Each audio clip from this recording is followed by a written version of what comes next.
ఆనందాపురం అనే చిన్న గ్రామం పొద్దుపొడవుతో మెల్లగా మేల్కొంటోంది. అదే సమయంలో ఇద్దరు బాల్యమిత్రులు ఇప్పుడు పెద్దవాళ్లైనా పాత రోజులా నవ్వుకుంటూ ఆ రోజును ప్రారంభించారు. వారి పేర్లు అజయ్ మరియు విజయ్. వయస్సు పెరిగింది గాని మామిడి ముక్కల మీద వాళ్ల ఉత్సాహం మాత్రం మారలేదు.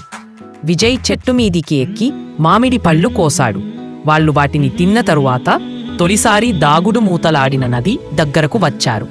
ఇప్పుడు ఆ నది ఒడ్డున వాళ్లు జీవితం గురించి, ప్రేమ గురించి, కలల గురించి మాట్లాడుకుంటున్నారు. తరువాత గ్రామంలో జరుగుతున్న జాతర వైపు వెళ్లారు. జాతర మళ్లీ వచ్చే ప్రతి ఏడాదిలాగే ఉంది. కాని మనుషులు మారిపోయారు. వారు జాతరను చూస్తుండగా అజయ్ ఎక్కడికో పోయాడు. విజయ్ హృదయం కాస్త కలత చెందినప్పటికీ అజయ్ జాతరలో పిల్లాడిలా నవ్వుతూ బుర్రకథ చూస్తూ కూర్చున్న దృశ్యం చూశాడు. విజయ్ కూడా నవ్వాడు. ఆ సమయంలో వర్షం వచ్చింది. వారిద్దరూ మళ్లీ చిన్నవాళ్లైపోయారు.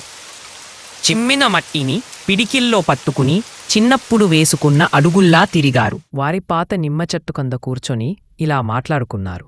జీవితం ఎక్కడికి తీసుకెళ్లినా ఈ గ్రామం మన ఆశ్రయం అని మాట్లాడుకున్నారు.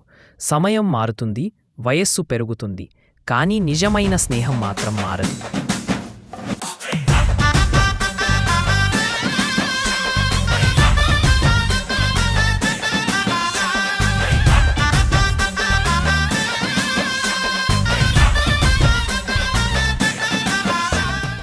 ఆనందాపురంలో అజయ్ మరియు విజయ్ ఇప్పుడు మళ్లీ కలిసి నడుస్తున్నారు. వయస్సు పెరిగినా స్నేహం మాత్రం ఎప్పటికీ చిన్నదిగానే ఉంటుంది.